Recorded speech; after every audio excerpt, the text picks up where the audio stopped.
Great. So, hi, and thank you for joining us for our second Dragon Thunder. I'm Barbara. I'm known as the East Coast Dragon Lady, and tonight we have a guest. Dr. Lisa Thompson is joining us, so we can actually talk about all things galactic and dragon.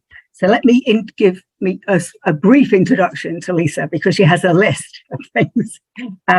So Dr. Lisa Thompson is, all these things I had set up. Oh, here we go. So she's a best-selling author, speaker, galactic ambassador, a channeler, an intuitive transformational coach. And she does parallel life regression, human design, sound healing, podcast host, Big Island UFO, spiritual retreats, and online classes.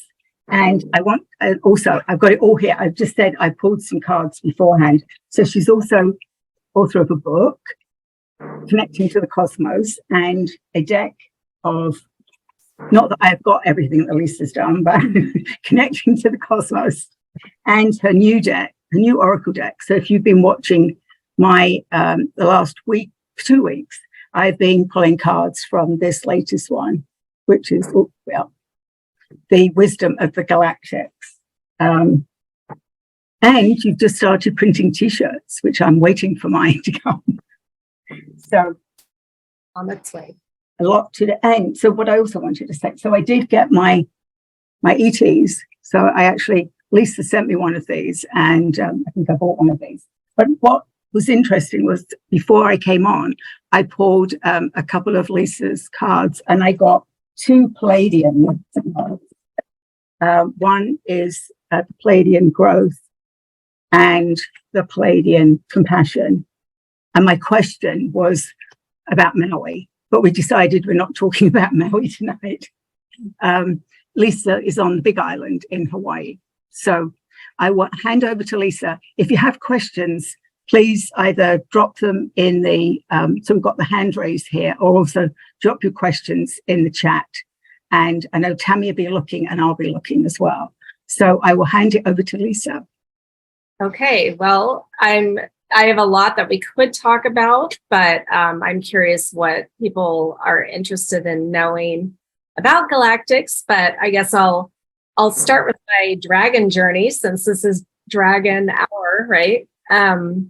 My mother was obsessed with dragons from the time I was born, moving forward. And so we had dragons in our house all around us. This dragon necklace I'm wearing, my mother gave me, my dragon bracelet. So she has always been a dragon lady. And I never really thought of myself as a dragon person until 2017. And that's when I met my own personal dragon. And so, of course, my mother being a dragon person, it makes sense that then I would naturally be a dragon person as well. So in 2017, I had the opportunity to go to a Celebrate Your Life event, the International Women's Summit. And that's where I met some of my mentors and teachers, including Denise Lynn, Sunny Don Johnston, and Colette Barron-Reed. And it was in Colette's breakout session. She led us through a journey to basically, it was get on the back of your flying bird, and whatever bird or whatever flying animal was going to come to you, it was something going to pull you out of whatever traumatic emotions you might be experiencing, where you could see it from a higher perspective. And so, she had said generally bird, but I didn't have a bird come. I had a dragon come. And so here this dragon's coming to me. I'm getting on its back. I'm flying above these emotions that I'm feeling, the environment of those emotions, and seeing it from that higher perspective, understanding it, and feeling truly that self-power. And when, the whole audience, I don't even know how many people, there were a few hundred people in the audience. And so after the journey, she depending on what kind of bird or animal, flying animal you had, it represented different things. And so, some people had eagles or hummingbirds, and so she was sharing some of that information, but no one stood up and said, well, I have a dragon, and I didn't raise my hand or anything. But what I did was I looked up what the spiritual meaning of dragon was, and it was self-power. And that made sense to me that I would have this dragon that would help get me out of my own way, essentially. And so, so that's when I started working really consciously with the dragon energy. But what I realized is that in my astral travels, in my dream state, I was always working with the dragons and the galactics. And a lot of us are. So everyone who's here watching this has some kind of dragon or dragon team. And so then fast forward to a couple of years ago, I got to understand this energy with the dragons even more, where I was taken through an ascension regression session with my friend Tracy. And so, because even though as a past life regression therapist, parallel life regression therapist, I like having other people help me get to my answers as well. Just like that, even though I'm a coach, I always have coaches. And so what came out of that session was that I actually travel with my dragons all the time to inner earth. That's one of the ways that I work with the dragons, because I have this direct connection with the Agarthans, the inner earth people.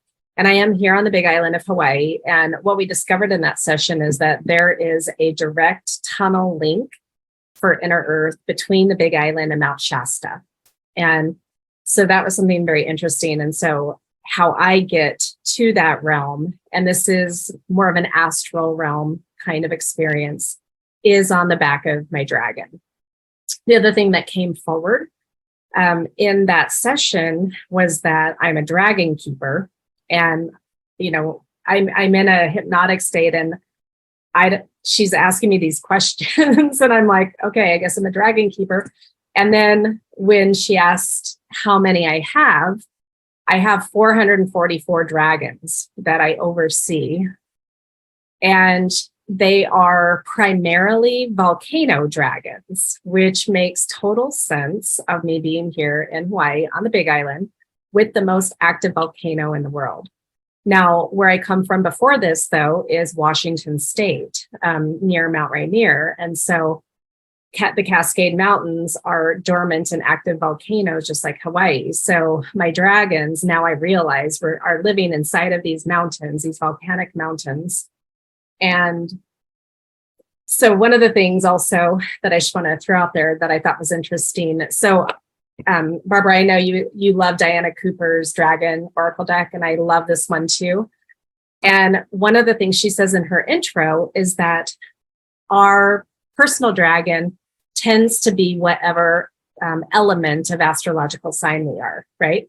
I'm a Sagittarius, I'm fire. So it makes total sense that my dragons would be volcano fire dragons. And so anyway, so that's how I work with the dragons, and it's conscious when I need to get out of any kind of emotional stuff, but then it's more in, again, the astral realm where I don't even know that I'm going to these places. But part of this session, what came out of that is that all of these dragons that I have is to help release the pressure of Earth. So when I activate the dragons, it helps release that Earth pressure. And what that does is it releases the fear here on Earth. And one of the things that I know of my purpose, my mission of being here, whether it's in the galactic realm or even with the dragon realm, is to change the fear-based narrative that is pervasive on our planet. And so what I understand from my ET groups and from quantum mechanics is all timelines exist simultaneously. So we get to choose what timeline we're focusing on, what we're living in. And so understanding that here, not only with my galactic team, but also with my earth-based dragon team, really changing that fear and releasing the fear so that we can mutate that. Because that's what the fire dragons are all about. They're burning away the fear, burning away that inner turmoil that we have, getting rid of the shadows so that we can fully see who we are and emerge into who we are. And so it's just interesting putting these pieces together of dragons and galactics. And of course, we do have galactic dragons as well. But I am an earth human, and I have quite a few earth-based dragons in addition to that. So dragons have been throughout every culture on Earth. And it's interesting when we look at the history of dragons and people's experiences with them, because in the Eastern cultures, they're all about like life and power, and they have a really beautiful representation. But then when we get into more of the medieval dark ages, they're demonic monsters that are meant to be slain.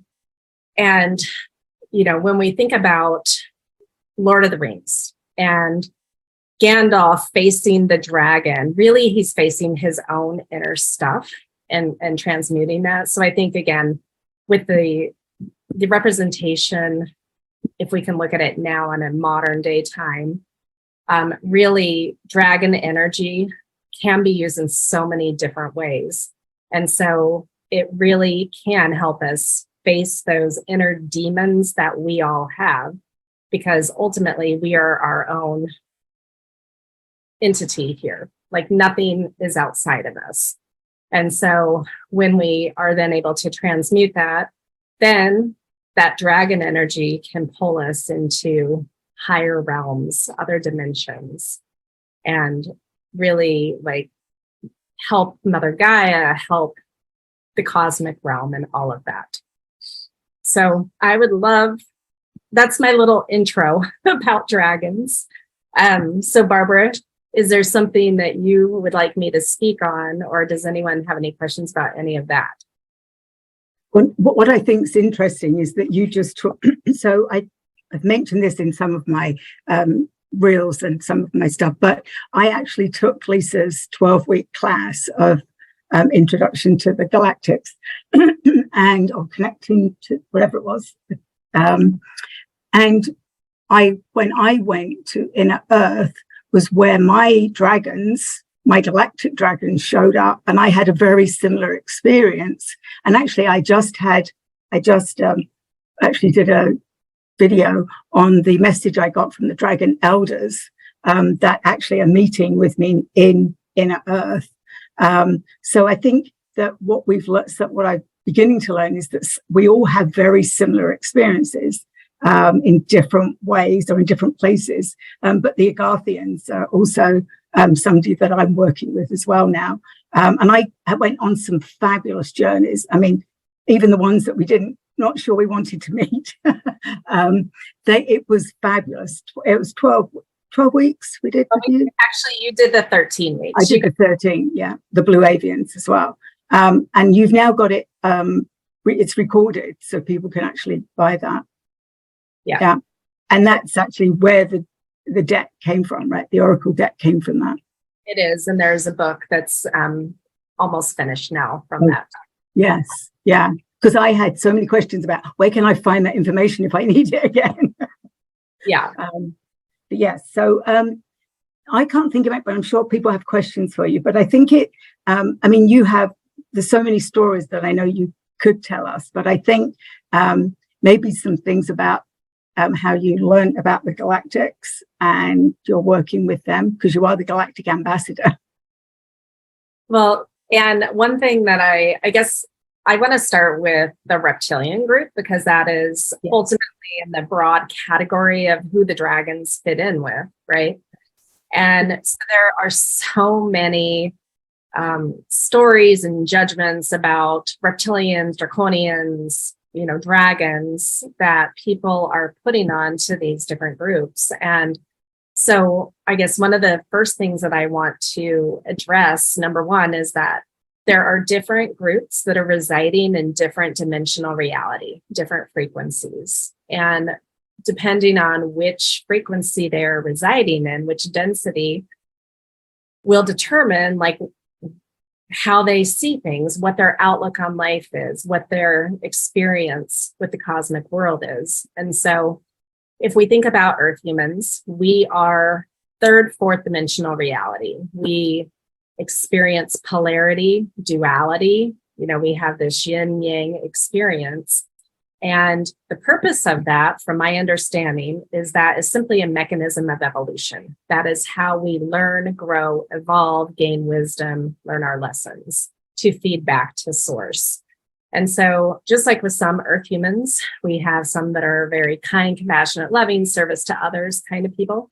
And then we also have some humans that are the complete opposite of that.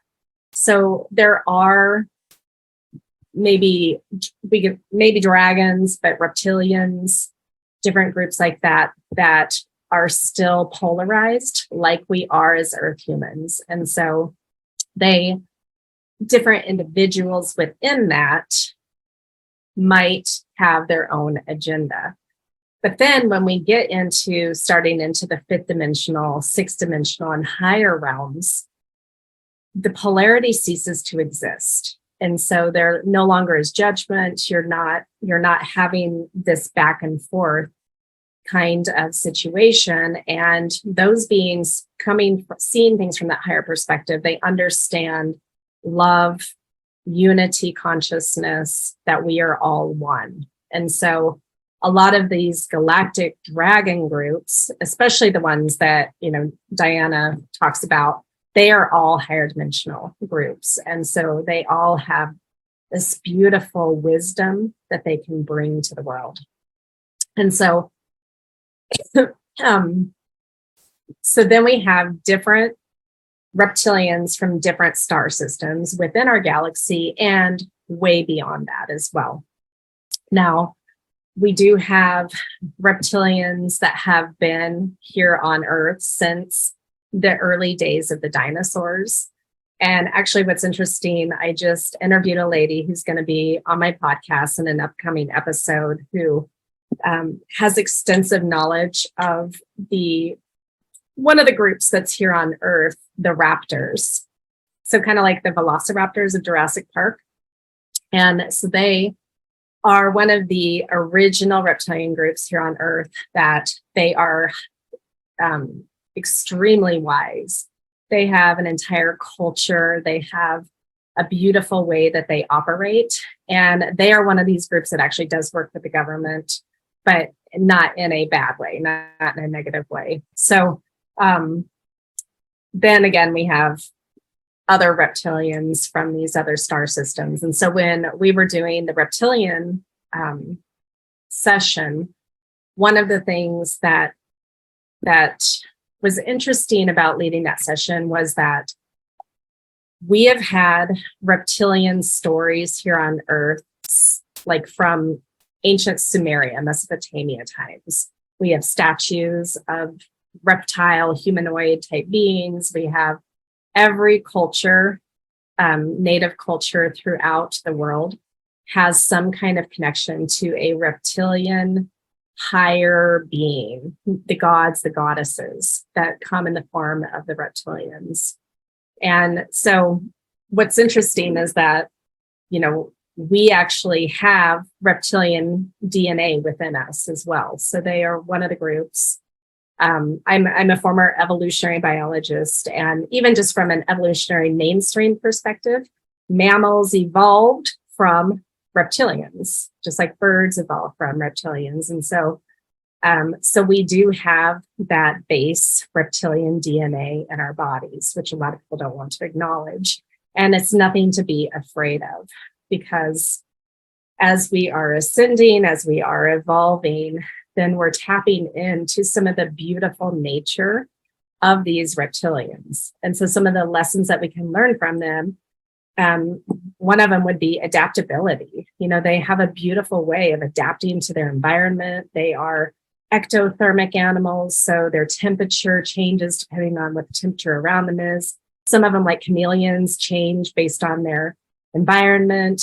They have this ability to like grow back their tails if they lose them, grow back limbs. So we have that within us. And so that's something that, as again, we are evolving, we can tap into that latent genetics, that ability, because that is something our body has the ability to transform itself in that same way. Self-power, just like what I experienced with my original dragon that I met, that is something that we can really take on as an energy from the reptilians as well.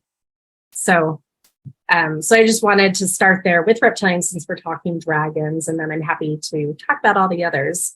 The Alan's got a question of, does your galactic work stem from your discovering your dragon connection, or did the dragons introduce you to the galactics? Okay, good question. So the galactics came first. Well, dragons, again, have been in my world just as imagery around my house since I was a baby. That doesn't mean that I was like, oh my gosh, I love dragons. I actually was born. Now I just learned something recently. So I had a question about my gestation period in my mother's womb. And I was born a month late. And so I was curious about that, like what was going on. Because my mother knows exactly when I was conceived because of the circumstances of it. And so I always had this question, like, was there some tampering going on? Like, what was going on? Like, why did I have to stay an extra month in the womb? And so there was some preparation that was going on to prepare my body to be part of this earth world. And so I definitely identify as a star seed, which there's a lot of charge on that and a lot of different definitions, but I'll just say that. I know I'm way more not of this earth than I am of this earth. And so I came here to have these different galactic cosmic experiences that I signed up for at a soul level contract. So I am part of the Zeta hybrid program. I'm like, yeah, I can see myself totally volunteering for that. I also, throughout my childhood, had been taken onto craft and was with this particular group that they were a colony that were residing inside of Io, one of Jupiter's moons. And I got to have my first conscious memory of that when I was 15, where I got to be toured around, understand what the situation was. And then when I came out of it, thinking it was a dream, a few months later, I was able to have that actually validated by a former very high government official who knows about different ET groups and the ones that our government works with. And so that group was not known by our government. They're kind of, they don't interact with any of the galactic federations. They're very neutral, but they do have a connection with the Arcturians. And so what I found out 5 years ago, or I got introduced to my Arcturian family. And the same night I got introduced to my Arcturian family, that's when I had my first introduction to Goddess Pele, who is our volcano goddess here in Hawaii. And so meeting the Arcturians and then having this experience with Pele, who directly is related to my dragon realm. So that in itself was kind of simultaneous on the same night, which planted seeds for later, for me understanding things later. So I always felt, well, okay, so even though I had my, being on the craft and seeing UFOs throughout my entire life, and even learning how to communicate through my spiritual school I used to attend with them, dragons were a safer way to go back in 2017. And I still was trying to be fairly normal to fit into a mainstream society and have a mainstream business. But it was that same year that like a month later that I started my spiritual business. But it wasn't until 3 years ago when I moved here to Hawaii that everything started becoming clear with, okay, I need to actually embrace truly this galactic cosmic side of myself and really come out of the closet per se.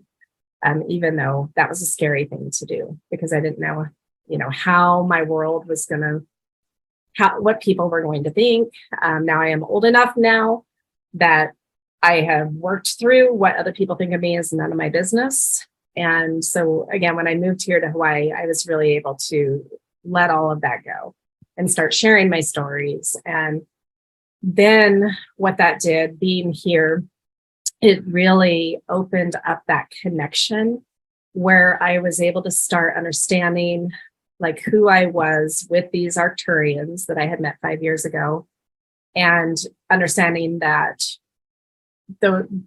who I had met was simply an aspect of myself as an Arcturian, and what my role was in that world, filtering here to Lisa.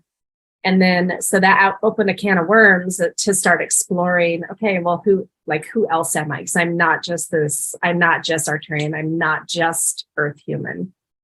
And so I started, opening up in other ways and letting other information come to me and, having regression sessions myself so that I could see all these different parts and integrate them. Essentially, even though, we are all here as Earth human, we are here to have that experience.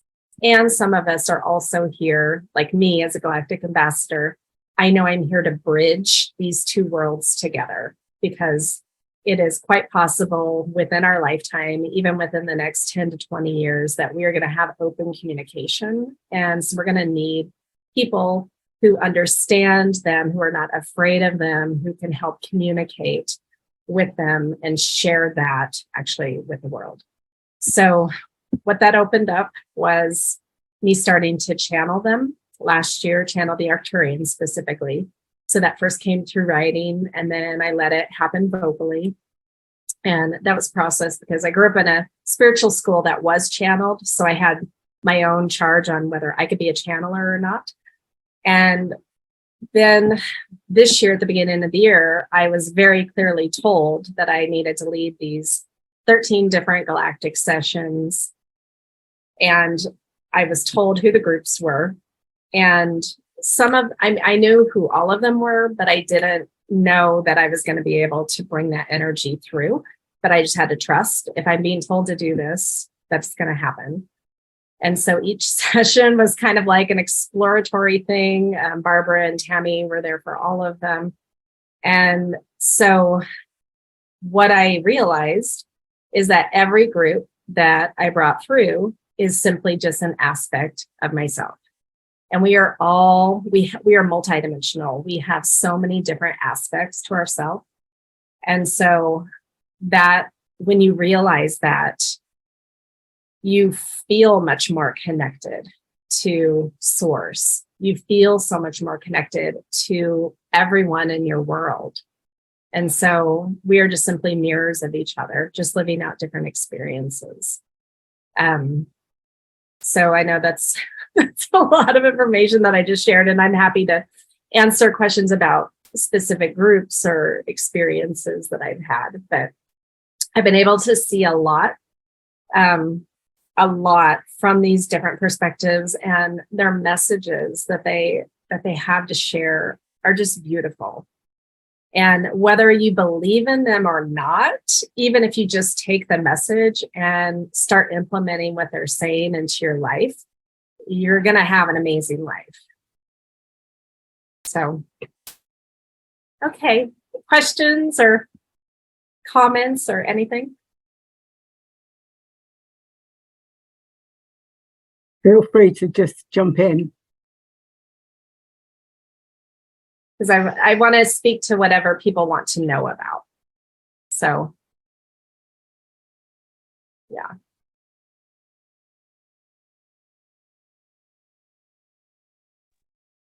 I don't have a specific question, but the galactic dragons? I don't know as much about them. Tell me more. Well, and Barbara's been working with them a lot more like intentionally than I have. So I will let Barbara jump in too.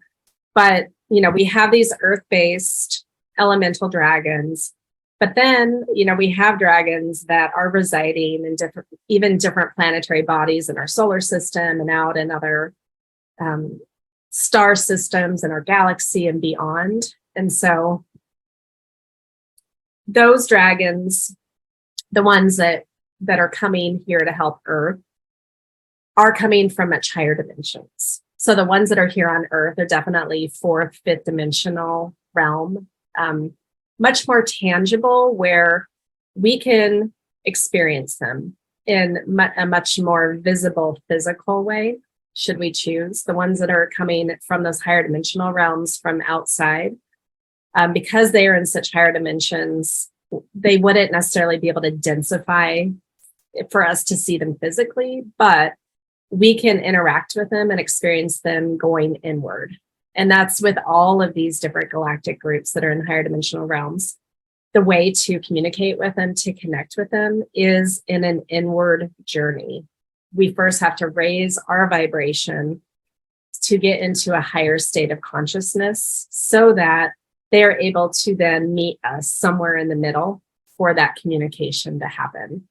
But they're always there. We all have these massive teams, whether they're angels, dragons, galactics, spirit guides, animal guides, elemental guides. We have this huge team of support always that we can call on. And so, when you start tuning into, okay, what kind of support do I need? Then you might automatically know, oh, I need to call on my dragon team, or I need to call on my Pleiadians or my Syrians, or, whoever it might be.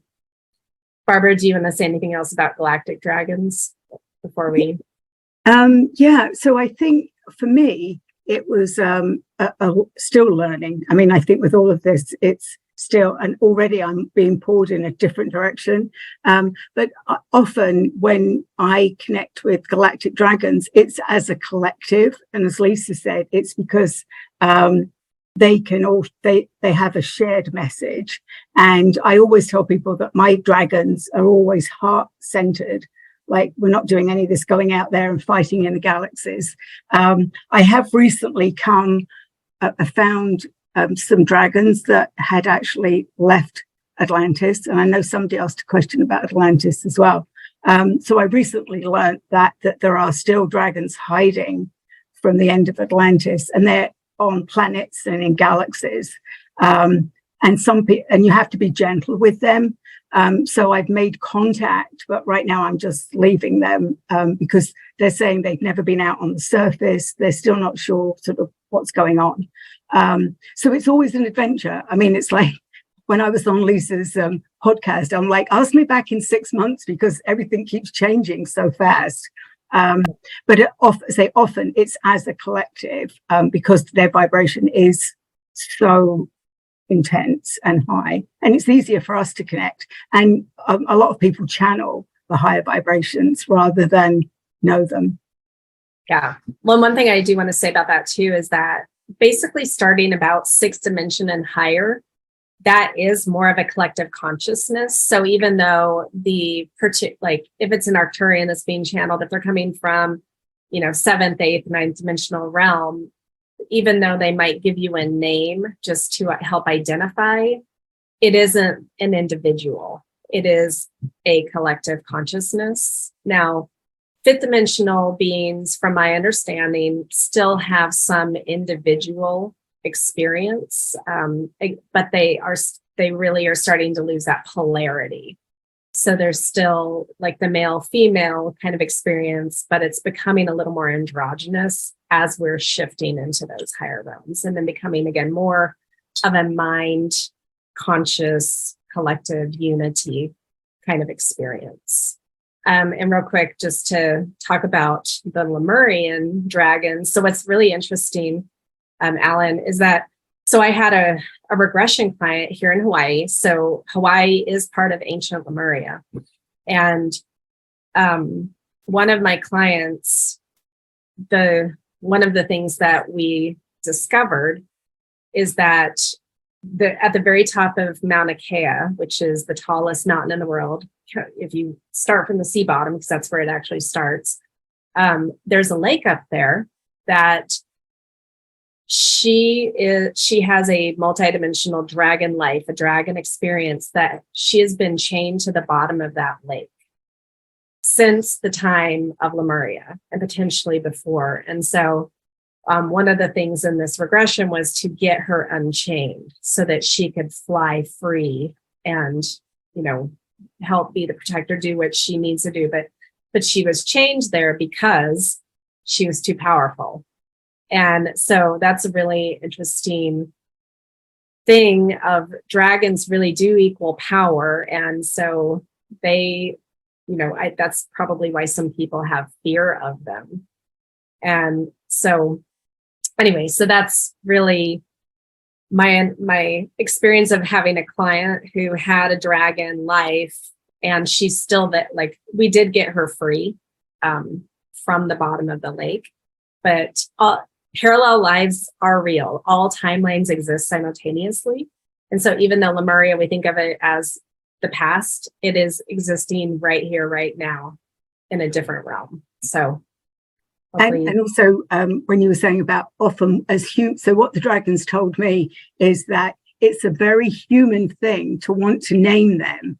And then they think it's really funny that we want to give them names. So mine decided to give me very basic names like Dirty. And they think it's funny because they're like, so you'll understand these. I'm like Ernie, because they were like, okay, so you want us to have names? We'll give you names, but we don't need them. And then there's also another school of thought that often dragons didn't give their names or don't want to give their names because of how they were treated. And they were, punished and their names were used. So, if a dragon says, you don't need my name, just leave them alone, because they're fine by identified by their color or whatever. But they know that we want that because we like to name things. So I know Tammy's had a hand up. So yeah. Yes, Tammy. Well, you guys have been out in the galactic. I'm going to bring you back down to Earth and talk about the reptilians, or rather ask about the reptilians. Since I can remember comprehending the news, so I'm not sure how old I was, there has been a conspiracy theory that the government is, and Lisa, I know you've heard about this, and I've read a ton of articles about it, not because I'm into conspiracy theories, but because I'm curious. I'm not afraid to read a conspiracy theory.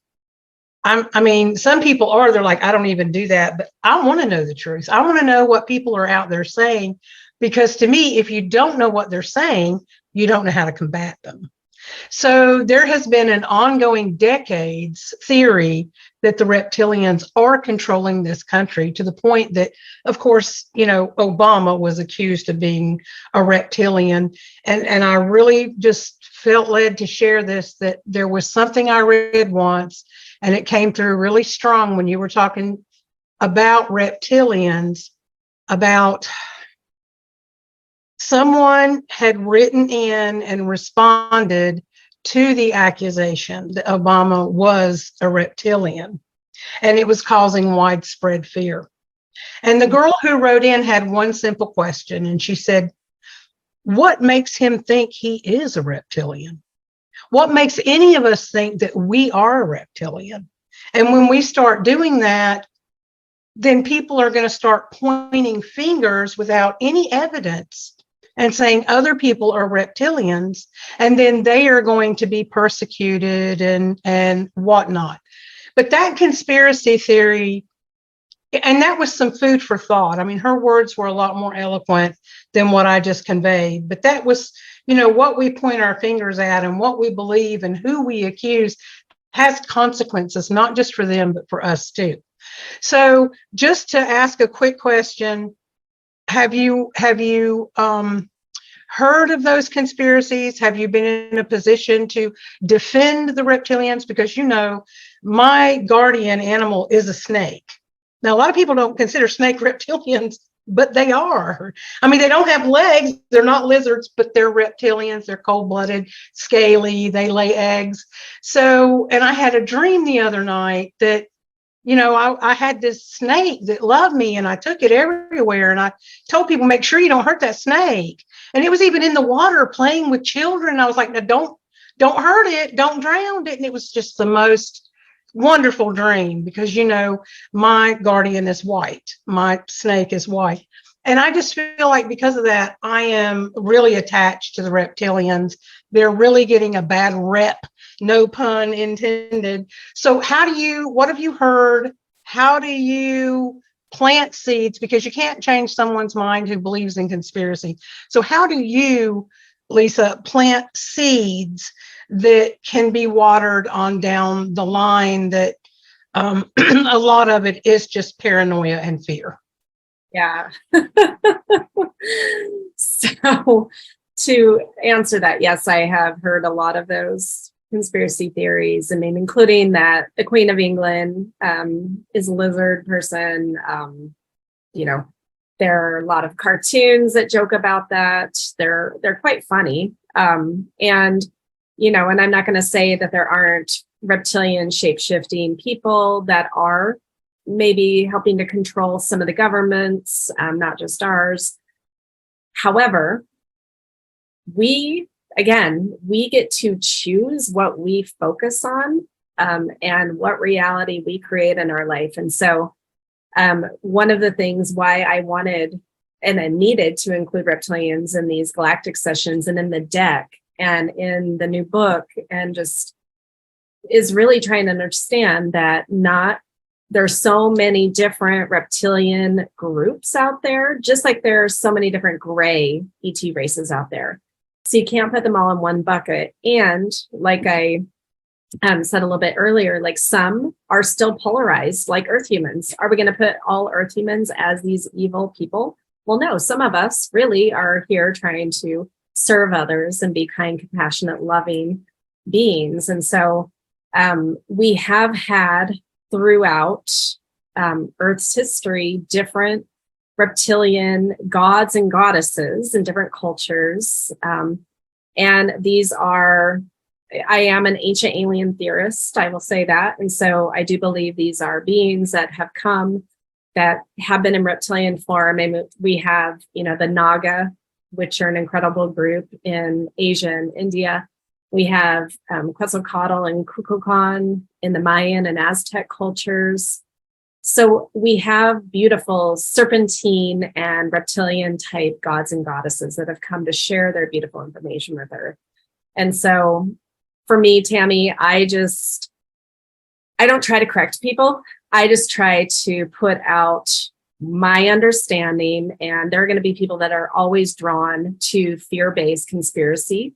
And that's going to keep feeding that for themselves. But the more that we understand and want to shift to higher vibrational reality, that's what we're going to experience. And so I think just being, I know you and I, we've had conversations before because some people are spouting fear-based stuff. And I understand you wanting to try to give your 2 cents there. And sometimes it's not worth it. So hopefully that helps. But we have like the reptilians. So galactic history, the first group of beings that came to Earth that were human types were from Vega, from the Lyra constellation. And they came during the time of the early dinosaurs. And so they had this human type form. Some of them, they did a hybridization. They incorporated some of the reptilian DNA into their bodies, creating a human reptilian hybrid that was able to live here on Earth. And then some of them incorporated even more of that reptilian DNA into their bodies, becoming more reptilian. Now, some of these groups, they left Earth, colonized other areas, others stayed behind. And so again, they're like some of the original conscious, wise beings here, including the raptors. that are highly intelligent, working with the groups and the dragons as well. So, we have, again, different reptilians that have been among Earth since dinosaur times and are still with us. So, okay, now let's see a question. Did I have any dragon experiences in Peru?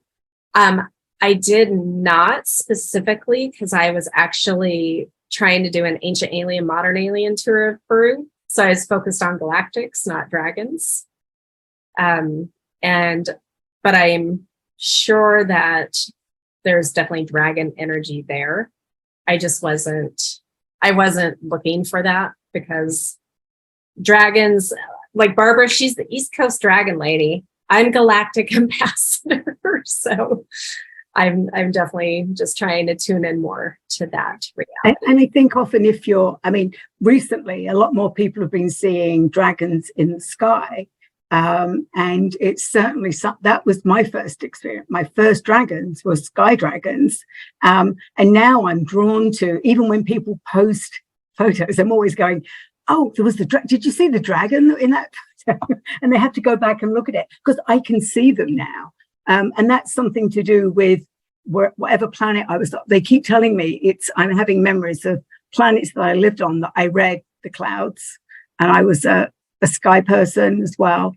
But I think the dragons are coming in that way, and they probably were in Peru. But as you said, if you're not there looking for them, you're not going to see them. Yeah, and I love that about the clouds too, Barbara, because when you're like, oh, there are dragons up there in the sky in the clouds, just like, oh, there are, spacecraft in the sky, and they sometimes hide in clouds. They sometimes, because of they're in a slightly higher dimension that are visible, I can't see it, but we catch it on camera or video camera. So in Peru, that's what I was experiencing. Like, I was actively asking for them to come and show themselves, and they were showing up in all the photos. Yes. Much like physically showing up. Mm-hmm. So when you start asking for whoever want to have dragons, if you want to have galactics, just them, and they will come to you. They will. And I literally, when I took the photos, because I knew I was seeing dragons, but I needed to prove to myself I was seeing dragons, I actually was able to, it was on a cell phone, so it was nothing, high tech. I actually found 6 faces, and I blew them up and I printed them, and they're in my kitchen, so I can prove to people that's what a dragon looks like. And they got very swirly because they were diving in and out, and I could almost touch them. It was a beautiful experience, but it was like I needed to prove that I wasn't just imagining it. And now I can I actually just posted them again, because again, people are showing pictures of dragons that are showing up. So I know Alan's had his hand up. Yeah, Alan. Thank you so much, Barbara. Thank you, Lisa, too. And also just respecting everybody else's questions and valuing everybody's time. I know that it's the Dragon Hour, but I feel like it could be the Dragon Day, just talking about all of this. I didn't know if you had any experience or any knowledge. I did post a question about the dragons of Lemuria and Atlantis. I've recently discovered more of my dragon history and being a dragon rider and a dragon master in different lives and different frequencies. Do you have any knowledge about, potentially what their mission is, what their mission was, and how they may be coming back to help humanity just in the place that they're at right now? Barbara, do you want to speak to that? Well, I do know who's an expert on that, and that's Caroline Mitchell. I actually took her Dragons of Atlantis class. So I'll have to find, and I'm sure she's going to do them again, but she's another British, even though I haven't lived in England for 32 years, she actually, so what I experienced was we went on several long meditative journeys to Atlantis, and I experienced a completely different Atlantis than I'd experienced in other times when the Atlantis that I sunk with was not the Atlantis that I went to. And I actually had an experience as a dragon in that Atlantis, and it was just very freeing to be able to roar and be big and fly. So I'm not really sure I know the answer to it, but I think there's still a lot of, I think like with Atlantis, there's always, and Lemuria, there's always that intrigue, right? Because we always, and a lot of us feel drawn back to there because that's where we came from. And sometimes, dragons don't always talk about their missions. They're there because, and they're there because we can call on them, and they will come and help us, not necessarily to answer our questions, but they're there to support us, guide us. So I think that there is probably another re-immersion of Atlantis and Lemuria again. I think as well, I've got obsessed, I don't know other people, about Skinwalker Ranch. And I've been watching, I've watched every single one of them. And, there's they talk there about, the mesas and the connection and, ancient stuff as well. So I think it's all connected. I think, and certainly for me, dragons and Atlantis and Lemuria are all connected because we all have different journeys. But I would definitely say go and look at Caroline Mitchell. She's probably got something on YouTube. And I don't know how often she does her Dragons of Atlantis, but I was all over that. It was it was all day class. And she's probably got something on YouTube, unless anybody else knows of other people that know more about it. No, and I would say that our earth-based dragons, they're going to have different functions, I think, depending on whether they're fire, earth, water, air kind of dragons. And so the ones that I have been able to experience, because they're inside of the volcanoes, and the whole understanding that I have about like even my energy being here in Hawaii is balancing that energy of earth. So I am working directly with the Agarthans. They're balancing the energy from within. I and others, many others, not just me, are working to balance from the top of the surface. We're sharing information back and forth. And so some of my dragons are there to, again, help release that pressure, the fear. But then my personal dragon is the one that basically shuttles me into the astral realm. And so do you want to just share real quickly what you experienced, Alan? I'm super curious what you experienced with these lives. Well, I know that I've had a past life in whether it was Lemuria or Atlantis. I haven't gotten that clarity yet, but one of the two, and I have a connection with a golden dragon, and I've had some experiences with them in, quantum hypnosis healing therapy sessions. And that was really where I, kind of got to see them for the first time, or one of the first times. But even just today, I actually did receive Carolyn Mitchell's Dragon Oracle deck and also her book. So I'm interested to dive into that a little bit more too. But I just feel like this energy connecting us with the golden ages of Lemuria and Atlantis, that resurgence, I just feel that energy coming back. And yeah, you're right. Yeah. And I didn't know you'd done that. And I'm like, oh, I'm all over Caroline Mitchell, right? But yes, that's what I'm told as well, that it is definitely that there's that we're coming into the golden age, and that's why the dragons are appearing, because it's a re-immersion of that golden age. And that's one of my tasks as well, is to bring us into the golden age. So yeah, fascinating. I mean, again, like, you can't make this stuff up. Like I just said, Caroline Mitchell, and there you were. I just got those. Well, and even the galactic dragons, just like our galactic brothers and sisters that are our family members, we are at this really critical time in Earth's history where we are on the precipice of shifting really into a fifth dimensional reality, this beautiful, harmonious age. And so I think a lot of them are coming right now to help support that. And so we have our Earth ones that have their jobs, but then we have all of these, higher dimensional cosmic dragons and other beings coming, just trying to help Mother Gaia, trying to help the humans that are ready to shift. Not everyone's shifting, and that's okay. There is no right or wrong, and they will shift whenever they're ready. But I think that is why we're having this resurgence in dragons, and we're finally having people wake up to, okay, yeah, extraterrestrials exist. Even though a lot of us have known it, like our entire lives, but we're finally getting more and more people waking up to that.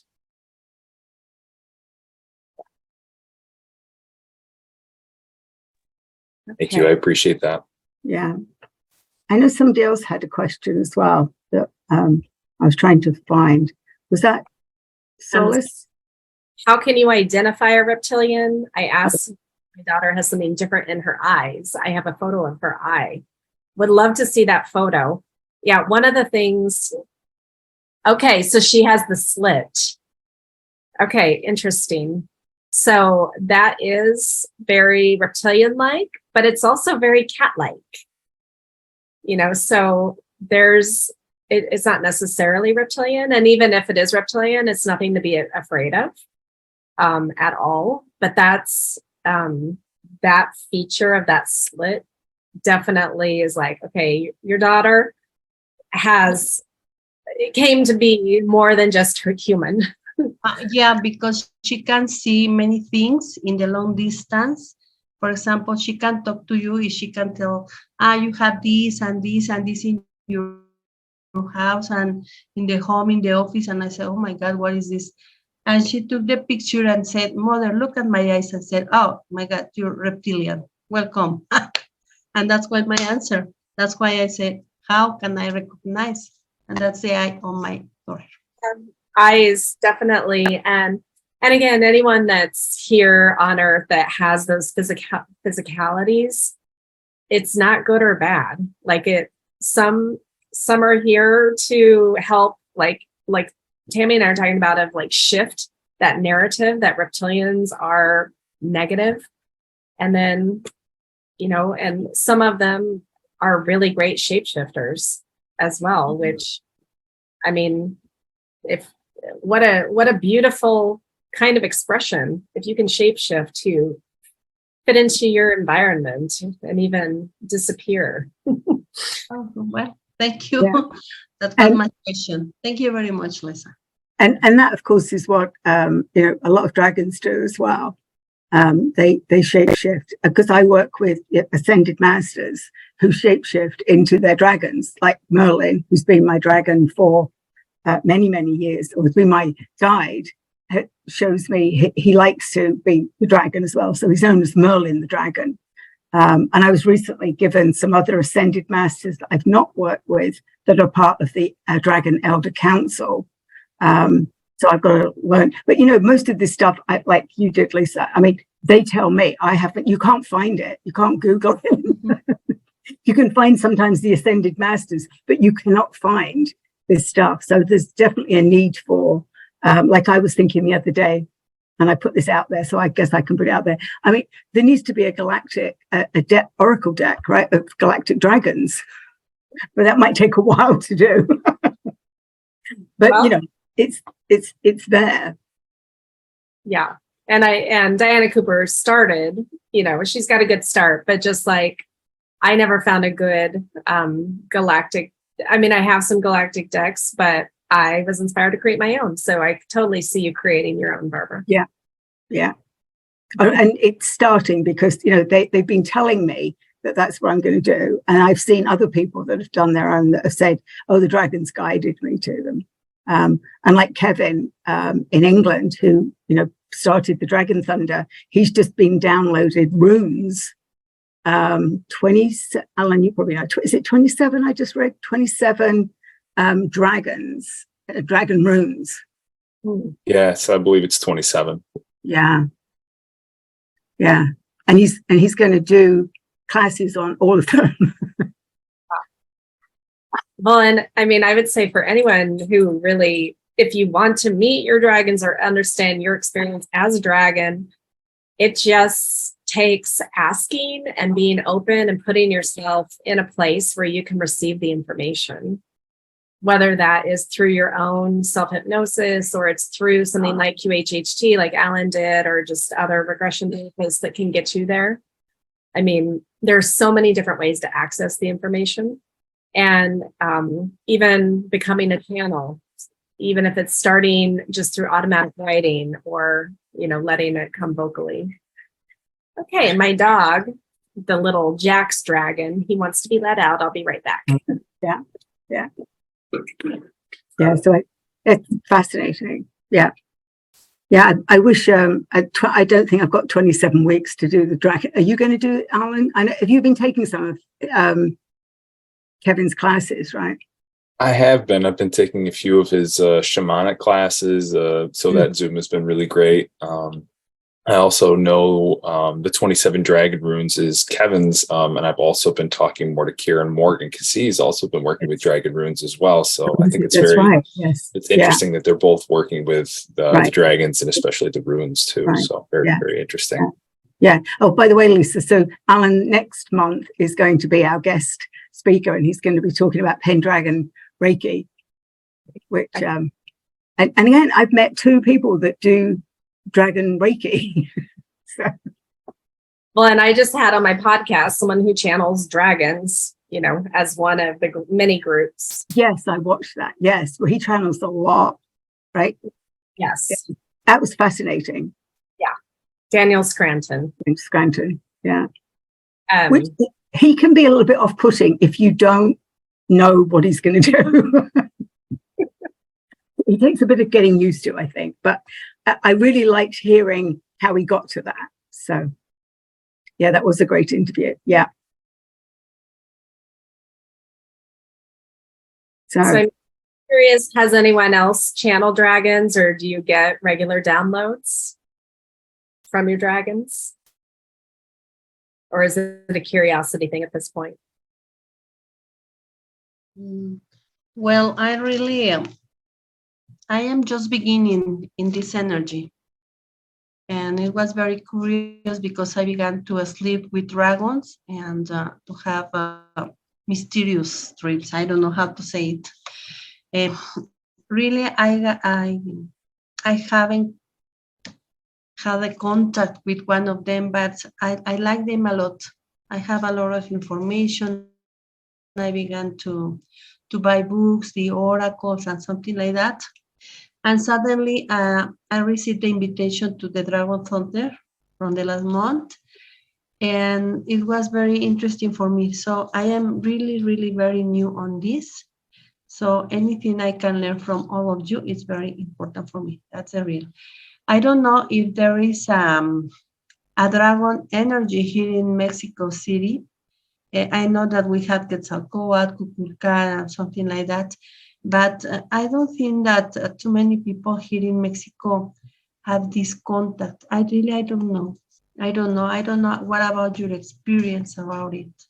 So, okay, I am familiar with the very active volcano outside Mexico City, El Popo. There are dragons there. There's a lot of UFO activity there. In and out, but there are dragons inside of that volcano. Yeah. So, well, I live 1 hour far from the Popo. Okay. Yeah, when you said you were in Mexico City, I knew it was somewhere nearby, and I haven't been there myself. But and the water, there are dragons all over Mexico. Yeah. In the cenotes, the water. There's dragons. That's it. Yeah. As I begin in this, how can I connect with them? Just with meditation? I don't know really.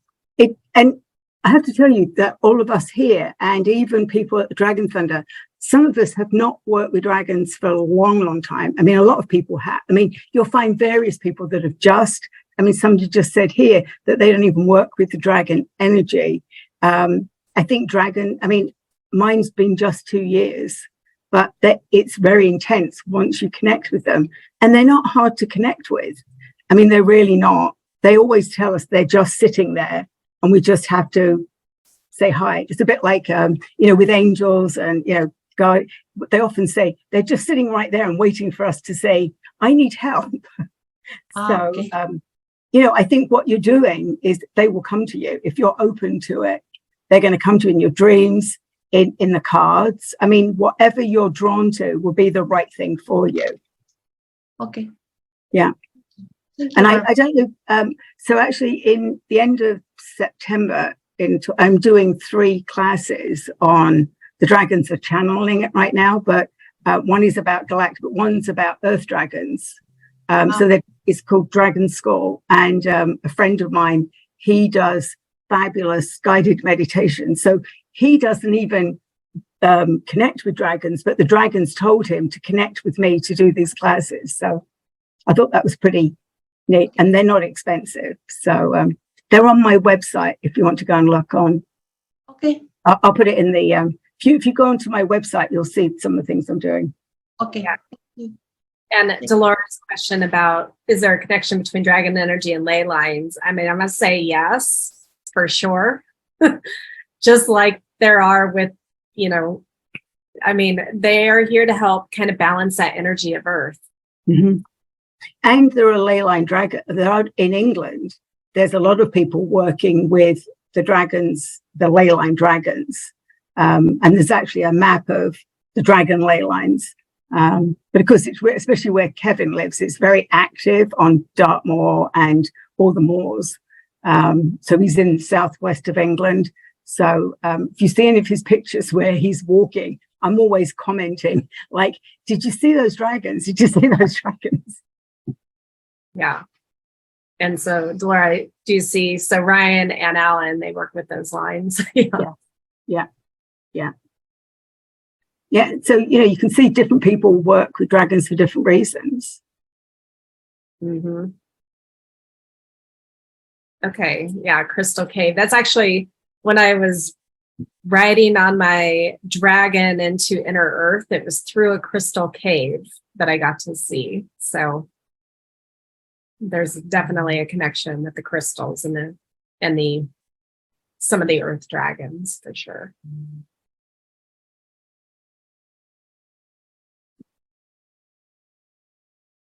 So any other questions, comments, sharing?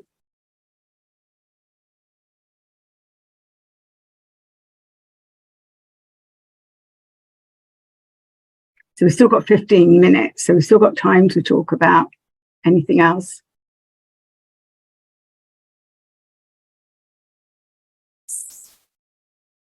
Yep.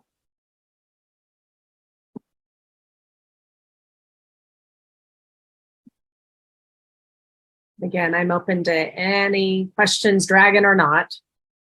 But again, like Barbara said, some of us have worked with dragons for a long time and others of us have not as much. Yeah. Or dragons have been there and we haven't really been aware of them, but they are nudging us now. And I think that's why people are saying that. Somebody's asked about a plasma dragon. I know, does Alan or Ryan know anything about plasma dragons? Immediately when I hear plasma, I think of the sun. So it feels like it's very connected to, our central sun. There's golden solar dragons, sunshine dragons. Those are 2 that I do connect with or work with in some occasions. Yeah. And Tammy just said solar. Golden, solar, or common. Oh, they're common dragons. You can talk as well, Ryan. I know you can talk. So one of the things that just a little story, and then maybe Ryan wants to share something, but I just, with my kids, we used to do these little art projects, and especially when they were young, before they turned into teenagers. And so my son and I, we would draw dragons. And so he would draw like a fire one, and he had a shark dragon, and he had an electricity dragon, and all of these different types of dragons. And then I had this pretty kind of iridescent rainbow dragon. And my husband and my son were both telling me, like, that's not a real dragon. And I'm like, well, of course it is. They can be beautiful as well. And, so all kinds of dragons exist. Anyway, I just thought, little story there. Okay. Ryan, you can share. Yes, so Ryan's feeling picked up because we're saying, I know you have something to say. What Well, about what? Nessie? Yeah. Well, what you just started? You're like, Ryan, you can talk. I'm like, I can, but About dragons. Yeah. um, But we had a long conversation the you other ever day. say you and I talked for like an hour and a half? Yes, it was meant to be a quick call. Like, yeah, we're gonna get on for like a half an hour, and we're like, Yeah. gosh, it's been like Yeah, and 2 because you hours. were saying, oh, I've got to go. Yeah, that's right. Yeah. But that's what happens when you start talking about dragons, right? Or Yeah, we could just dragon go forever. Reiki. You and I, Yeah. yeah. So I actually have the dragon Reiki symbols that I work with here on my arm. They're actually tattooed here, and my dragons are tattooed here. Mm-hmm. And I have Merlin in Glastonbury Tower somewhere here. I don't know. My camera's like, so I don't know. I have so many things going on, and I have my office is dragons. Yeah. So I mean, would you want me to talk about the dragon Reiki in general? Yes. Yeah, so working with the ley lines, so in Dragon Reiki as a whole, so sometimes when I do fire rituals and things, I'll sit outside, and when I'm doing them with the fire going, there is a power spot that you can find them using like dowsing rods or a pendulum too. It's easy to find them. Like you can put the intention that that's what you're looking for, and it's easy to find them. You probably have some in your backyard. You probably have no idea. So there is one there. A couple of my friends, we all learned from the same woman who taught us the Dragon Reiki. A few of us learned from her, and we've all kind of gone out and taught a bunch of other people. I do teach classes. I'll be scheduling one soon for level 1 soon. Yeah, on Monday, actually, during Llamas, I went out there, sat down in that area, and I like to also use the Dragon Reiki to clear those ley lines as well. That's kind of the point too, is a lot of us, if we go back to talking about the Druids and a lot of the old Celtic beliefs too, the Druids worked with the ley lines, and they worked with the dragons to clear some of those ley lines, because when those ley lines got gross, or they got full of negative energy, or they got polluted somehow, the Druids would go to those sites, clear that energy, and it would bring the crops back. It would clean out like rivers. It would get rid of all sorts of energetic toxins. So I enjoy working with the ley lines in a way of keeping them clean, keeping them clear. I was able to bring back some of the plant life that actually, because my property is humongous. My great grandmother had a butterfly tree that was like starting to die. I called some of my green witchy friends, and they told me how to like cut into the tree to get little sprigs to grow. This thing is now massive again after about like a year and a half, 2 years of working on it. Thing's humongous. I have to trim whole branches now because it's just so big. Mm-hmm. But there's so much that you can do with it. So I mean, I've been working with the dragons for a while now. I've got a bunch of my crystal dragons, actually, a bunch of them right here. I channel them often.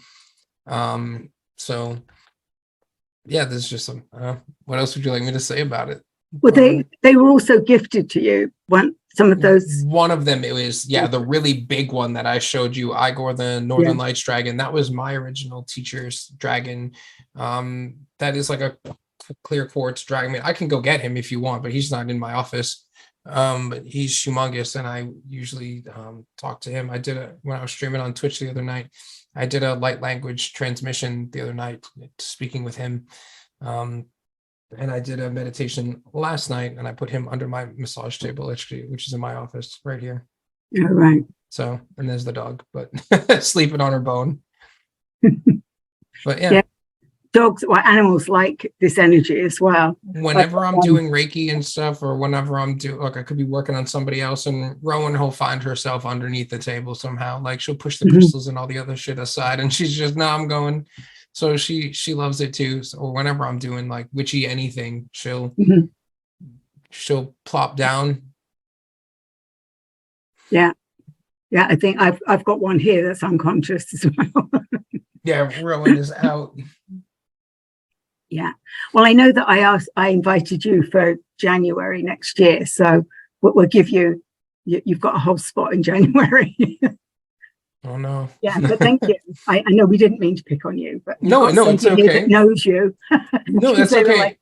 Yeah, Lexi knows me. Lions Den NH. That's those are two of those are two of my friends. So yeah, they're both here. They hang on my Twitch channel and stuff.